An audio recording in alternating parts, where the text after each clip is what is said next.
자, 이번 시간에는 엑셀을 이용해서 상관계수를 직접 계산해보고 그림도 한번 그려보는 시간을 갖도록 하겠습니다. 지난 시간에는 상관계수에 관한 개념과 이론적인 내용들을 제가 설명을 드렸었죠. 그걸 바탕으로 해서 실질적으로 데이터를 가지고 어떤 상관계수를 구해보는 그런 실습을 본격적으로 오늘 해보도록 하겠습니다. 그래서 제가 수업의 효율성과 여러분들의 이해를 촉진하기 위해서 화면과 같이 이렇게 엑셀 화면을 준비를 해놨습니다. 여러분들이 다운로드 받으면 그 파일 안에도 이와 같이 만들어 놨으니까 이걸 그대로 사용하면서 저의 실습과 함께 여러분들도 수행까지 해보면 확실하게 엑셀을 사용해서 상관계수를 구하는 방법을 여러분들이 숙지할 수 있을 걸로 기대됩니다. 자, 그럼 지금부터 한번 설명을 해 보도록 하겠습니다. 이번 시간에 실습하게 될 상관계수의 산출의 실습은 크게 화면에 제시한 것처럼 8가지로 구분할 수가 있어요. 그래서 그 상관계수 공식을 표준점수를 활용하는 방식이다. 그래서 다시 한번 말하면은 상관계수에 투입하려고 하는 두 개의 점수를 표준점수로 변환한 다음에 그 점수에 대한 산술평균값을 구하면 그것을 우리는 상관계수라고 한다 또는 표준 공분산이라 한다 이렇게 설명을 했었죠. 그래서 이 공식을 한번 상기하면서 여러분들이 수업에 임해주면 좋겠습니다. 앞 시간의 설명에서는 수학교과하고 과학교과 간에는 어떤 연관성이 있을까에 대해서 예를 들어 가지고 상관계수의 이론을 설명을 드렸어요. 그래서 이번에는 실습도 이 수학과 과학에 초점을 맞춰 가지고 한번 해 보도록 하겠습니다. 그래서 수학을 잘하는 학생은 과학도 잘할까? 반대로 과학을 잘하는 학생은 수학도 잘할까? 이런 의문에 대해서 한번 의사결정을 해보는 시간을 갖도록 하겠습니다. 그래서 이 실습에서는 수학과 과학에 관한 평균과 표준 편차가 필요하지만 여러분들이 수행 과제를 하는 과정에서 다른 과목의 평균이나 표준 편차가 필요할 수도 있기 때문에 제가 미리서 양식을 이렇게 구해다 놨어요. 그래서 우리가 가장 먼저 해야 될 일은 국어, 수학, 사회과학, 실과의 평균 점수하고 표준 점수를 구하는 것입니다. 이것은 이미 앞에서 해보았기 때문에 구체적으로 자세하게 설명하지 않고 간단하게 계산하면서 지나가도록 하겠습니다. 먼저 국어의 평균을 한번 구해보도록 하겠습니다. 여기에다 평균을 구해서 넣을 건데요. 하고 항상 함수를 이용할 때는 등호를 사용한다고 그랬죠. 그리고 평균은 에버리지니까 한글이군요. 에버리지니까 AVE 하면은 에버리지가 나옵니다. 이걸 더블 클릭해 주고요. 여기에서 국어 성적이니까 국어 2를 필드 네임을 전체를 선택합니다. 그리고 나서 이것을 가로 닫고 엔터를 쳐줍니다. 그러면 73.14754라고 나와 있죠. 이런 방식으로 나머지 수학, 사회, 과학, 실과도 한꺼번에 이렇게 처리할 수가 있습니다. 쭉 당겨가지고 하게 되면 자동으로 국어의 평균을 구하듯이 상대 참조 개념을 수학과 사회, 과학, 실과도 한 번에 구할 수가 있겠죠. 이번에는 표준 점수입니다. 표준 점수의 국어의 표준 점수를 구해보겠습니다. 등호하고요. 스탠더드, STDEV 하니까 스탠더드 디비에이션, population하고 샘플즈가 있는데 우리는 표본이니까 샘플즈를 선택한다고 그랬죠. 마찬가지로 국어의 필드 네임 2를 선택합니다. 그리고 나서 괄호 닫고 엔터를 쳐줍니다. 그러면 이처럼 11.0285라고 나와 있죠. 요걸 또 드래깅해서 실과까지 가져가서 놓아줍니다. 그럼 이와 같이 한 번에 계산이 되겠죠. 그런데 이러한 숫자들의 경우에 있어서 현재 여기에서는 평균 점수는 소수야 5자짜리고 표준 편차 4자리고 들쑥날쑥합니다. 그래서 이것을 데이터를 선택합니다. 그리고 오른쪽 버튼 눌러가지고요. 셀 서식으로 가서 표시 형식에서 숫자로 바꾸고요. 소수점 자릿수는 2자리까지만 표시를 하도록 하겠습니다. 그리고 확인 버튼 누르겠습니다. 자, 이렇게 훨씬 더 한눈에 알아보기 쉽죠? 그렇다고 해서 소수야 자리가 없어진 건 아닙니다. 단지 소수야 셋째 자리에서 반올림 해가지고 이쪽에 올려주거나 내려주는 반올림을 했기 때문에 필요할 경우는 소수 넷째 자리, 다섯째 자리로 다시 복원하면 다시 숫자가 나오니까 걱정은 하지 않아도 되겠습니다. 이렇게 해서 일단 수학과 과학의 상관계수를 구하는 데 필요로 하는 평균과 표준 편차를 각각 구했어요. 자, 이제는 표준 점수를 한번 구해 보도록 하겠습니다.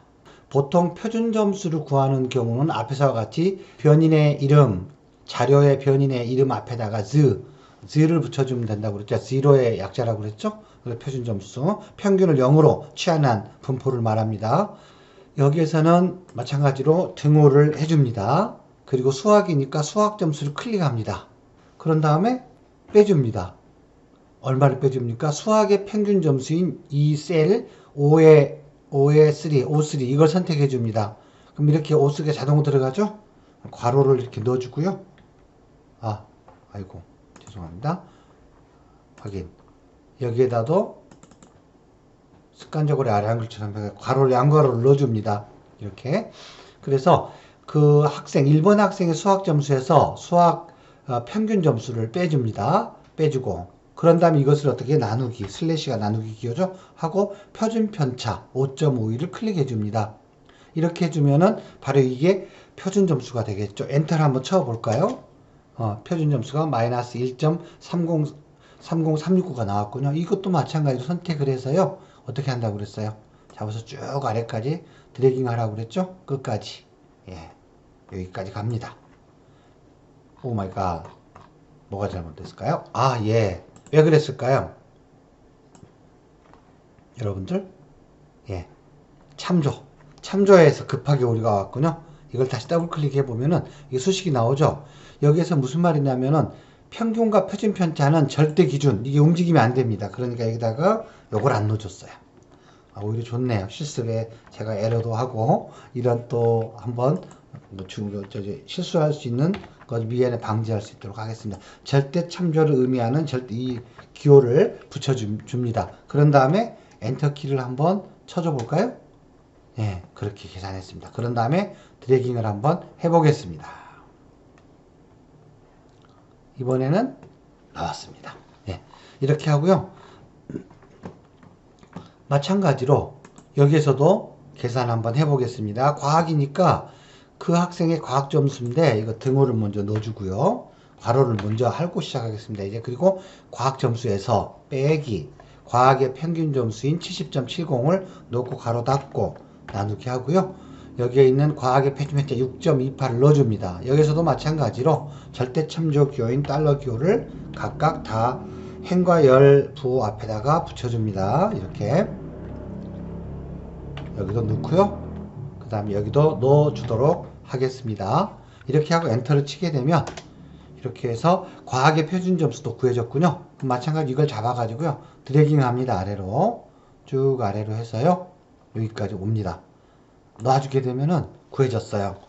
여기서도 마찬가지로 소수점의 자릿수가 너무 그냥 많이 나오고 있기 때문에 좀 조정을 해주도록 하겠습니다.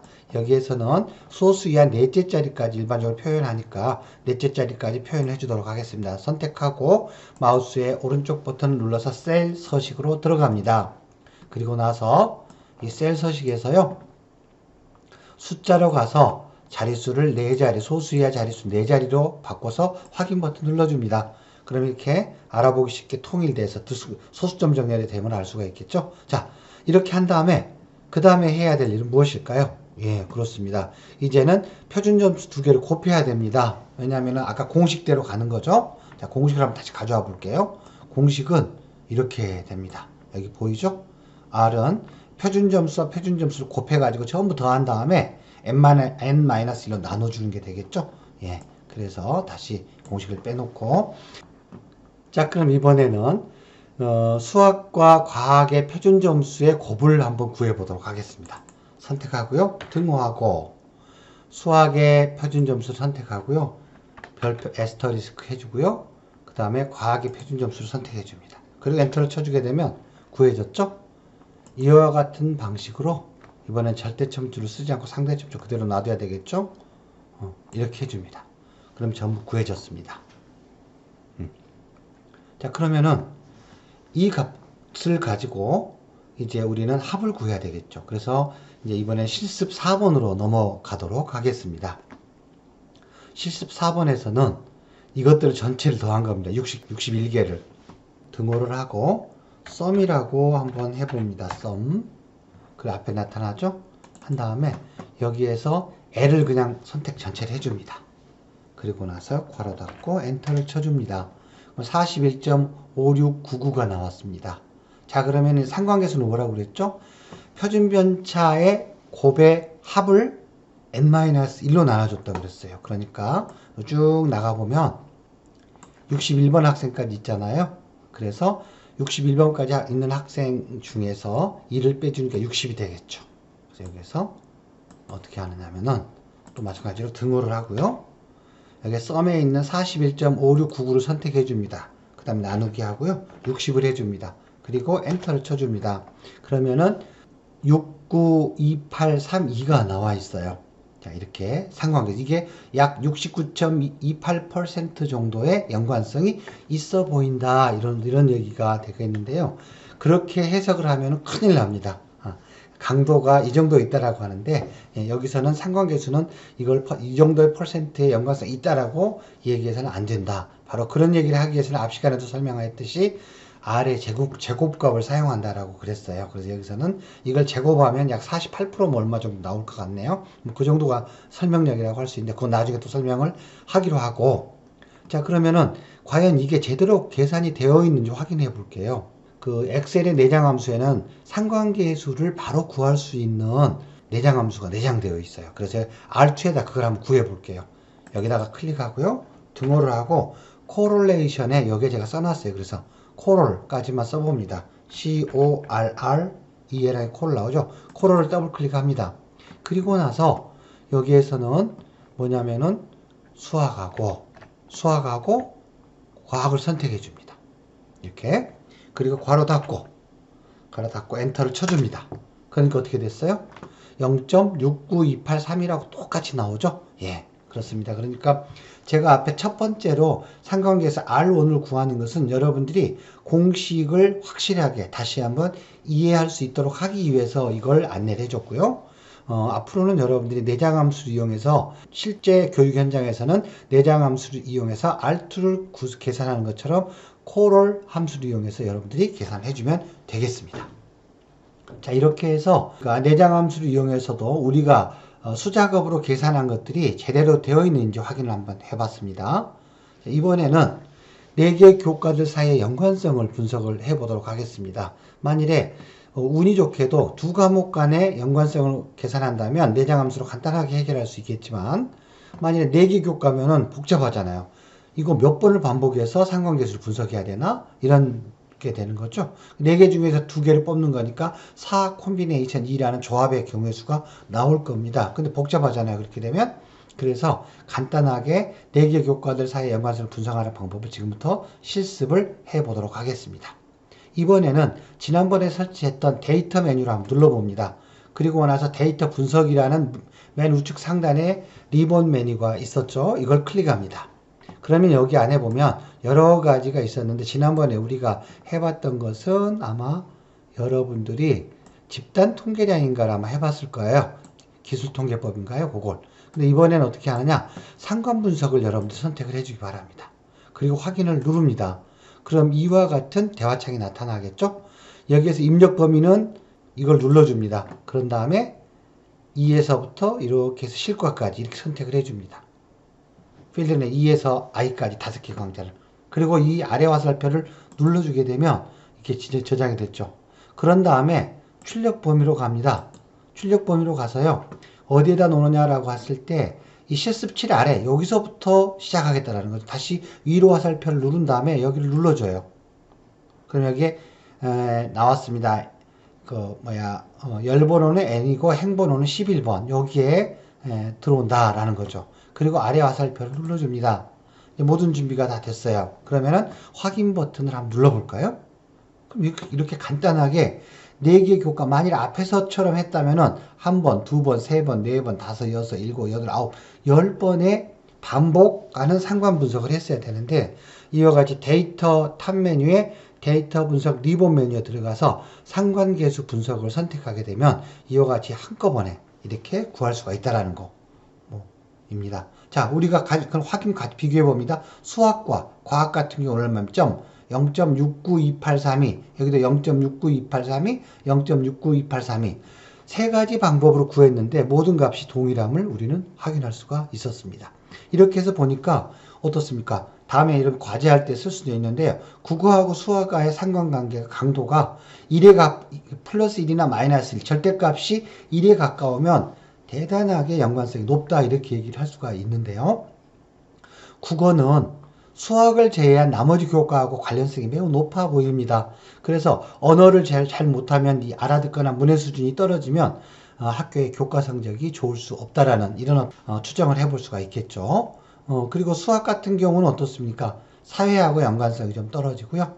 그 다음에 과학은 어떻습니까? 과학은 상대적으로 과학 같은 경우는 국어하고 높고요. 근데 과학과 실과가 높아요. 그렇죠? 실과가 높고 그 다음에 실과의 경우는 수학하고 상대적으로 육공도 낮은 건 아니면 상대적으로 낮고 가장 높은 게 과학과 사회입니다. 그래서 실과는 과학과 사회 내용하고 좀 상당히 연관성이 있나 보다 이렇게 우리가 생각을 해볼 수가 있겠죠. 이처럼 이 숫자를만 가지고 대략적으로 어떤 변인들 간에 어떤 교과 간의 연관성이 좀 강하게 느껴지고 상대적으로 어떤 건 좀 약하게 느껴지는구나 이런 의사결정을 해볼 수가 있겠습니다. 자, 앞에서는 세 가지 방식으로 상관계수를 한번 직접 계산해 봤습니다. 이번에는 그 상관계수가 가지고 있는 의미가 어떤 형태인지 한번 시각적으로 한번 확인하는 그런 시간을 가져볼게요. 자, 그래서 마지막 실습입니다. 오늘의 실습 8번입니다. 수학 성적과 과학 성적의 산점도 그래프를 한번 그려본다. 그래서 이걸 스캐터 플롯이라고 보통 얘기를 합니다. 영어로는 흐트러지는 정도를 점으로 한번 찍어본다. 그리고 추세선이라는 것은 이런 점들을 하나의 직선으로 표현한다면 어떤 직선으로 표현할 수 있을 것인가? 이걸 한번 그려본다라는 거죠. 매우 유용하게 활용될 수가 있으니까 이것도 여러분들이 잘 실습을 해두길 바랍니다. 자, 그러면 수학과 과학의 산점도와 추세선 그리기를 시작하겠습니다. 먼저 수학 성적 F하고 과학 성적 H를 선택합니다. 그런 다음에요. 여기에 보면은 삽입으로 가서 조금 추천 차트를 눌러도 되는데 분산형 차트가 있게 이걸 바로 가겠습니다. 저희가 분산형을 누릅니다. 그리고 나서 분산형에 점으로 되어 있는 거 눌러줍니다. 그럼 이와 같이 표현이 되겠죠? 자, 그런데요. 여기에서 우리가 좀 더 구체적으로 알기 위해서 수학을 먼저 선택했기 때문에 여기다 축에다가 그 레이블을 좀 달아줄 필요가 있겠어요. 그래서 차트 추가 요소라는 좌측 상단에 리본 메뉴를 누릅니다. 그리고 나서 축 제목으로 가서요. 기본 가로 또 한 번 해서요. 축 제목으로 가서 기본 세로 둘 다 넣어줍니다. 그리고 나서 세로의 축 제목을 과학이라고 하고요. 가로의 축 제목을 수학이라고 하겠습니다. 어떻게 해도 상관없습니다. 왜냐하면은 두 개의 1대1 간의 상관 분석은 독립 정속 변이 따로 있는 게 아니기 때문에 이걸 바꿔놓는다고 해서 그래프의 모양이 바뀌거나 절대 그러진 않습니다. 그러니까 뭐 걱정 안 해도 됩니다. 어떻게 넣어도. 자, 근데 이제 보통 수학, 과학 순서대로 선택을 했기 때문에 수학, 과학 이렇게 X축에다 수학을 넣고 Y축에다 과학을 놨습니다. 자, 이렇게는 한눈에 알아보기 좀 어렵습니다. 한쪽 쏠려 있기 때문에. 그래서 이 빈 공간 없애버리자라는 거죠. 그래서 이걸 없애기 위해서 보니까 대략 55점. 여기도 보니까 55점 위로는 아래는 없어요. 그래서 이 눈금이 있는 가로값 축을 이걸 한번 선택합니다. 그리고 나서 오른쪽 버튼 눌러가지고요. 축 서식을 눌러주세요. 이쪽 축 서식이 나타나죠. 경계 최소값의 여기를 55로 한번 넣어보겠습니다. 자, 이렇게 해봅니다. 그러니까 55 아래쪽이 없어졌어요. 여기 그러면은 과학 쪽에서도 55를 없애기 위해서 이쪽에 또 마찬가지로 선택을 합니다. 그리고 오른쪽 버튼 눌러서 축 서식으로 갑니다. 또 여기에서도 마찬가지로 55라고 한번 넣어 볼게요. 이렇게 하고 축 서식을 한번 닫아 볼까요? 닫아 보겠습니다. 이렇게 하고 이 그래프도 알아보기 이렇게 한번 넣어 볼게요. 이렇게 해서 어느 정도 화면에 딱 차게 나오게 하려다 보니까 그렇게 됐습니다. 자, 보면 대략적으로 어때 약 선형이 두 개가 나타나고 있어요. 그러면 이 모든 60개의 모든 점들을 하나의 가장 오차가 적은 직선 하나로 표현한다면 어떻게 할 수 있을까 이겁니다. 그래서 그 추세선은 이것은 이제 이런 점으로 이게 스캐터링 플랫이다 또는 차트다 그래프다라고 하는데요. 이런 흐트러져 있는 산점도 이걸 산점도라고 해요. 여기다가 이 61개 점을 대표하는 직선 하나를 한번 그어보자라는 거죠. 그걸 보통 추세선이라고 해요. 자, 그러면은 이 아무 점이나 하나 선택한 다음에 오른쪽 버튼 누릅니다. 그러면 단축메뉴에 추세선 추가가 있죠. 이걸 눌러봅니다. 그 다음에 선형을 선택하고요. 쭉 스크롤 다운 해가지고 여기서 보면은 여기에 추세선 추가하니까 점선이 나타났죠. 여기다가 수식을 한번 써보자는 거죠. 기울기가 얼마고 이게 어떻게 되는지. 그 다음에 R 스퀘어, R 제곱과 또 상관계수를 2번 곱한 거. 이것은 얼마가 되는지도 한번 보자. 그러니까 48이 나왔군요. 자, 이렇게 해줍니다. 그리고 추세선 서식을 닫아줍니다. 자, 여기서 한번 볼까요? R 값은 0.692832였습니다.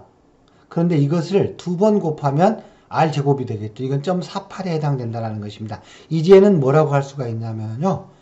수학 성적을 가지고 과학 성적을 약 48% 정도 설명할 수 있다, 예측할 수 있다, 결정할 수 있다, 이렇게 얘기를 할 수 있다는 겁니다.